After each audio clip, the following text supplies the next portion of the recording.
Chris, the Administrator's Monthly Update. Mr. Joch. Thank you. Good evening, everyone. A couple of updates for the board this evening. First off, the roofing project timeline was forwarded to me this morning. And basically, they're going to have a pre-bid conference next Tuesday already, on August 27th. The sealed bids are due September 3rd. The bids will be, the bid request to distribution of materials on September 4th. And the bids are due September 10th. So it's a fairly accelerated timeline. The goal is, of course, to see if they can get the project done before winter. So I just wanted to update you on that because he indicated that we might have some information. At this point, the intent is to solicit bids from four area roofing companies. Okay. Secondly, not much information coming from the state other than voucher updates.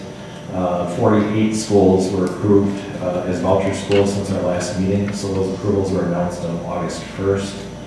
Approximately 2,100 students applied to go into voucher schools, and of those approximately 2,100 students, remember, there's only seats for 500 this year, so there'll be some sort of drawing or some sort of lottery of some sort. Anyway, of those 2,100 youngsters that applied for voucher seats, 2/3 of them are already in parochial private schools. So that is just an interesting number that has been communicated out to us. I want to especially thank the district office staff, Mary and Leanne, and the finance team for a real positive audit report. The auditor came down with me Friday before leaving the district. And as I shared with you, there's a couple of management pieces that are real simple to address in the coming months, and then only 2 adjustments that are going to need to be made. I had communication with the village of Waterford this afternoon, and they've asked actually for a formal letter as a follow-up for our building and grounds meeting regarding the trail. The trailside trail will be Energy's trail, so I'll be sending a letter to the village as a follow-up to that. And then Darlene and I had a real nice meeting at the high school today with the bus company and high school administration regarding middle school and high school kids riding the same bus routes, and that went very smoothly as well. The last piece that I have for you this evening is Ms. Vila and I have been talking about just some student drop-off and pickup changes over at Woodfield, and they seem really logical because they'll actually be consistent with Trailside and Evergreen then. And I'll just let her add a couple of details just so the board's informed about that. Thank you, Chris. All right. Is that one up? No.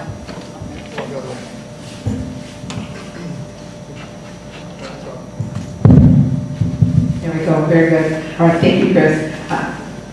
When sometime in spring, there were some questions when the whole Connecticut incident came about. Parents were questioning about safety and how our students were excused from school. And one of the safety concerns was related to Barnes Drive, where the majority of students are going out the front door, but there's probably about 25 students who load cars on Barnes Drive.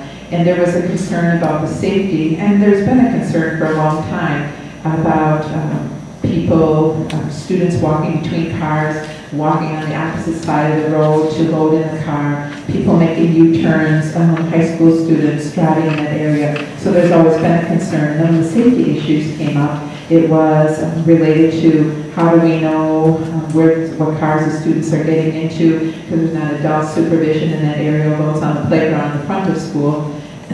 So as a staff, we talked about and addressed that issue, and we're looking at having that area not be a pickup and drop-off point anymore. When we looked at Trailside and Evergreen, they have one pickup and drop-off point, and for us, there are 2 locations. So we'd like to move and ask the families who drop off on the Barnes Drive to not do that and to drop off the students in the front of school and then also to pick them up in the front of school.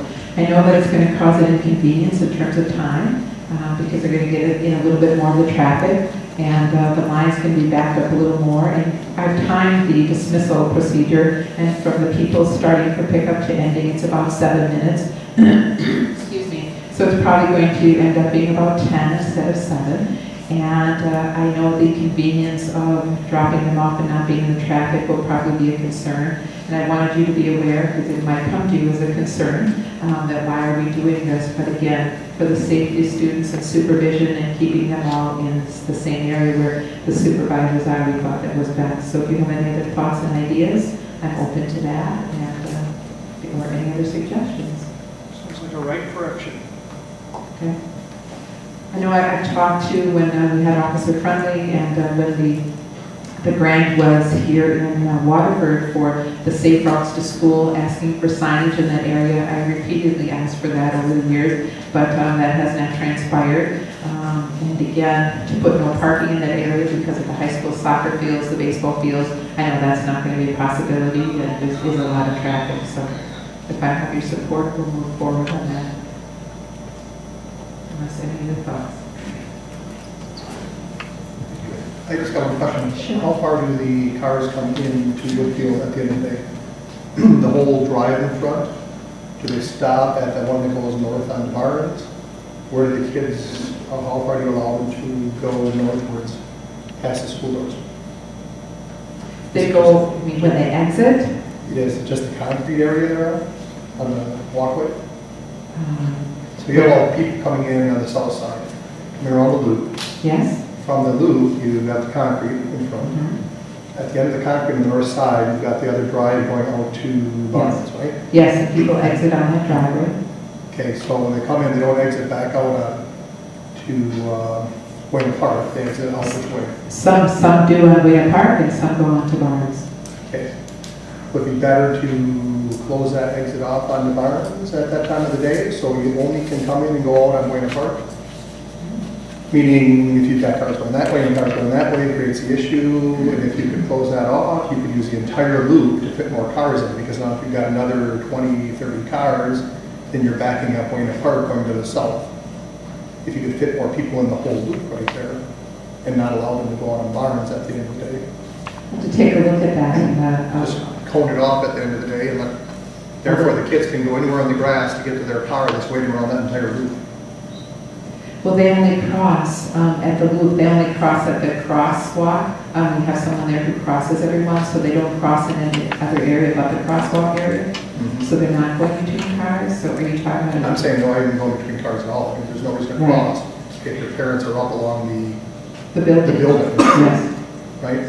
correct. So if the whole line comes in, you're all up along that building, one That's huge correct. semicircle, Okay. you know, maybe look at it and see. Okay, thank you. Thank you, everyone.